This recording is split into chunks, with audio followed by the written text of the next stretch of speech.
আসসালামু আলাইকুম দর্শক, এই কথা তো অনস্বীকার্য যে সাম্প্রতিক রাজনীতিতে বিএনপি কিংবা বিএনপির ভারপ্রাপ্ত চেয়ারপারসন তারেক রহমান যে দূরদর্শিতার পরিচয় দিচ্ছিলেন তা দল মত নির্বিশেষে সবাইকে মুগ্ধ করছিল। কিন্তু হঠাৎই যেন ছন্দ পতন ঘটল। বিএনপি কি নিজেই নিজের ফাঁদে পা দিল, অথবা বিএনপি কি এখন এনসিপি বা জাতীয় নাগরিক কমিটির দয়া দাক্ষিণ্যের বশবর্তী হয়ে রাজনীতি করবে, রাজনীতি টিকিয়ে রাখবে? এই প্রশ্ন উঠতে শুরু করেছে। এই বিষয়ে খানিকটা আলোচনা করব, তবে তার আগে আরেকটি বিষয় একটু শেয়ার করে নিতে চাই আপনাদের সঙ্গে।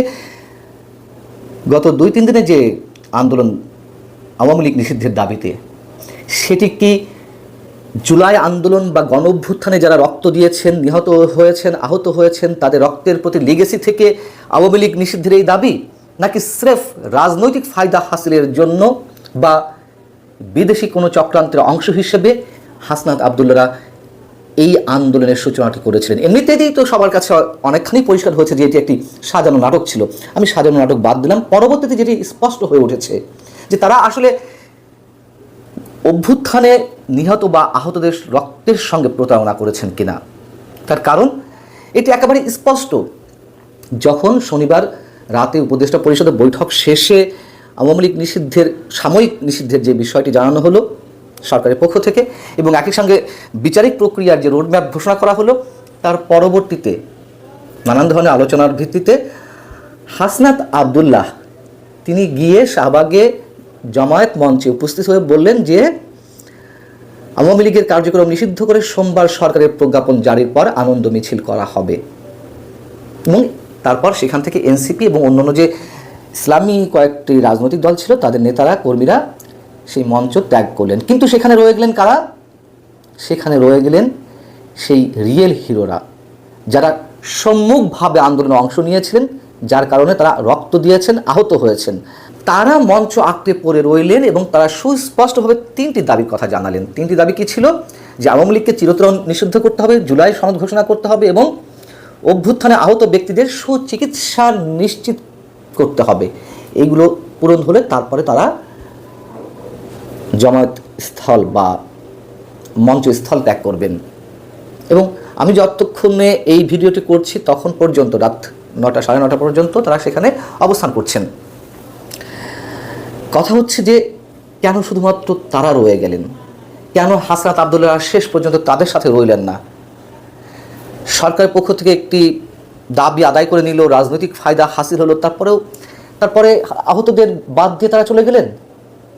অন্তত তাদের সুচিকিৎসার দাবিটি, আমি চিরতরে আওয়ামী লীগ বন্ধ কিংবা জুলাই সনদ ঘোষণা এগুলো কথা বাদ দিলাম, কত হাজার মানুষ আহত হয়েছেন, তাদের সুচিকিৎসার বিষয়টি নিশ্চিত করা যেত না? এবং তাদের সঙ্গে একত্রতা প্রকাশ করে হাসান আবদুল্লাহ বা অন্যান্য যে রাজনৈতিক দলগুলো গলা ফাটালেন রাত দিন আওয়ামী লীগ নিষিদ্ধের দাবিতে, তারা তাদের সাথে থাকতে পারলেন না। কেন থাকলেন না? স্পষ্ট তো আমাদের কাছে, আমাদের সামনে প্রমাণিত হচ্ছে যে বিষয়টি কি। এখন প্রতারণা তারা করছেন, আমরা কি বলবো যে আহত রয়েছেন তারাই প্রতারণা করছেন? বিষয়টি কি তাই, নাকি হাসনাত আবদুল্লাহরা তাদের সঙ্গে প্রতারণা করলেন? এবার ছোট করে বিএনপির বিষয়টা একটু বলি। বিএনপি কিভাবে তারা নিজের ফাঁদে নিজে পা দিল, তাদের রাজনৈতিক দৈন্যতা কোথায় গিয়ে পৌঁছাচ্ছে, এটি আমাদেরকে বলতেই হচ্ছে। বিএনপি শুরু থেকে বলে আসছিল যে আওয়ামী লীগ নিষিদ্ধের বিষয়টি তারা জনগণ, নির্বাচন কমিশন এবং সরকারের উপর ছেড়ে দিতে চায়। তারা হয় নিজের গায়ে কাদা মাখতে চাইছিল না, অথবা তারা রাজনৈতিক দল হিসেবে নিজেরা মনে করছিল যে এইভাবে কোনো রাজনৈতিক দল নিষিদ্ধ করা ঠিক নয়, অথবা তারা সর্বশেষ এই বিষয়টিও তো বলছিল যে সব রাজনৈতিক দলের সঙ্গে বসে সরকারের এই বিষয়ে সিদ্ধান্ত নেওয়া উচিত। এর কোনোটিই কি হয়েছে? হয়নি। তারপরে কি হলো? সরকারের পক্ষ থেকে আওয়ামী লীগকে সাময়িক নিষিদ্ধ ঘোষণার পরে বিএনপির পক্ষ থেকে গণমাধ্যমে প্রেস রিলিজ দিয়ে জানানো হলো যে বিএনপির তো 10ই ফেব্রুয়ারিতেই পত্র দিয়ে হাতে হাতে প্রধান উপদেষ্টার হাতে পত্র দিয়ে জানিয়ে দিয়েছিল যে গণহত্যা ও মানবতা বিরোধী অপরাধের দায়ে আওয়ামী লীগকে রাজনৈতিক দল হিসেবে বিচারিক প্রক্রিয়ায় নিয়ে আসা হোক। সেটি কি হয়েছে? তাহলে তারা কেন আনন্দ প্রকাশ করছে?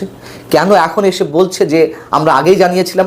কেন আওয়ামী লীগ নিষিদ্ধের কৃতিত্বটা তারা নেওয়ার চেষ্টা করছেন? সালাউদ্দিন আহমেদ বিএনপির যুগ্ম মহাসচিব তিনি এবার বলছেন যে এনসিপির মঞ্চে গিয়ে সমর্থন জানাতে হবে কেন? আমরা তো এই দাবি আগেই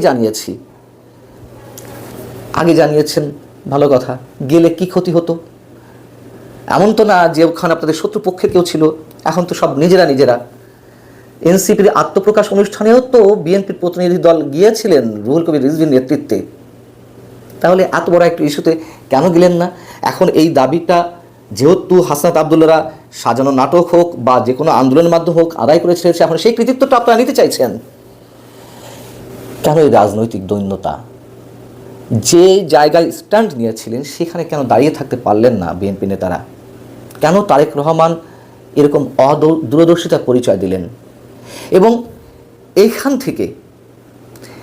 থেকে প্রশ্ন উঠতে শুরু করেছে, বিএনপি আসলে কি করতে চাইছে? বিএনপি যেমন ভারতের বিরুদ্ধে সকালে কোনো নেতা বিএনপির চিৎকার করেন, জিহাদ ঘোষণা করেন, আবার বিকালে বিএনপির কোনো নেতা আবার বলেন যে না, বৃহত্তর প্রতিবেশী রাষ্ট্র হিসেবে ভারতের সাথে শত্রুতা বজায় রাখা ঠিক নয়, আমরা সবার সাথে সুসম্পর্ক বজায় রাখতে চাই।